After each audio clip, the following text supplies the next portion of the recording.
Hello everybody, it's Tom from the Reluctant Outdoorsman channel, and I've got to make a quick video, one that I certainly didn't want to be making, to let you all know that dear Paddy has been involved in a terrible accident. Today is Sunday, and on Friday Paddy was with my wife Angie and I on the beach, and he was really having just the most fun because we'd remembered to bring a ball with us, and he was chasing after this ball. I don't think I've ever seen him do so many of his trademark spins. He was just loving life. And then when he was sprinting after the ball, he suddenly let out a horrendous scream. And Angie and I were with him within a second or two. I thought he had dislocated his leg. It turns out that it wasn't a dislocation at all. He had actually fractured his leg in about 4 places, and the fractures were very serious ones. So poor Paddy, we managed to get him to the vets. Within half an hour of him having the accident, he was already at the vets. And the next day he had a real big surgery on his leg.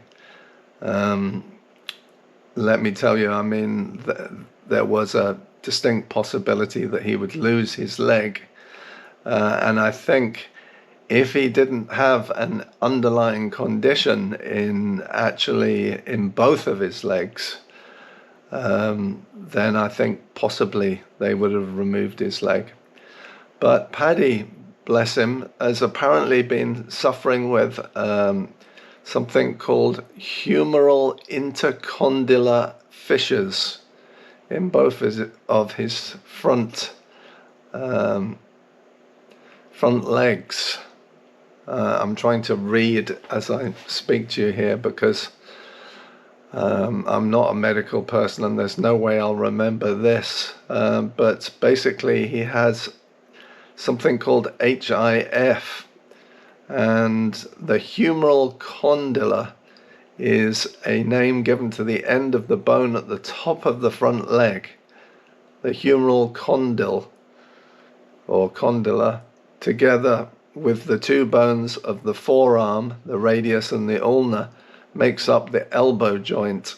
In some dogs, a crack or opening can form across the humeral condylar, and this is known as humeral intercondylar fissures, sometimes known as incomplete ossification of the humeral condylar, and that is in fact what Paddy had.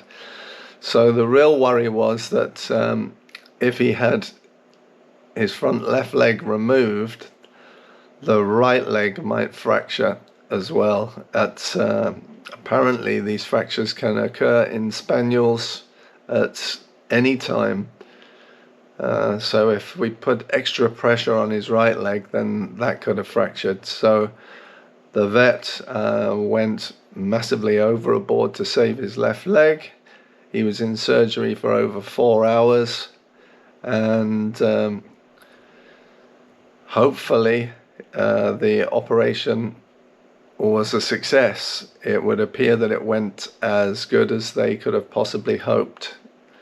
So Paddy spent the rest of Saturday recovering, and it's Sunday now, and he's coming home at 5 o'clock, and we're going to have to really look after him for the next 4 or 5 weeks, 6 weeks, before they can do some surgery on his other leg to make sure that it doesn't happen to his other front leg. So obviously a video I didn't want to make. I know all of you love Paddy dearly, and of course I had to let you know what's happening.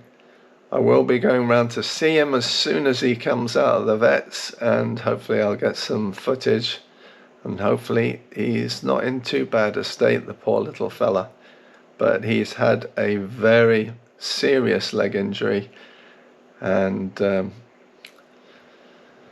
it was terrible, I have to say, absolutely terrible. But he was such a brave little fella. So I'll give you an update later on this evening. Thank you.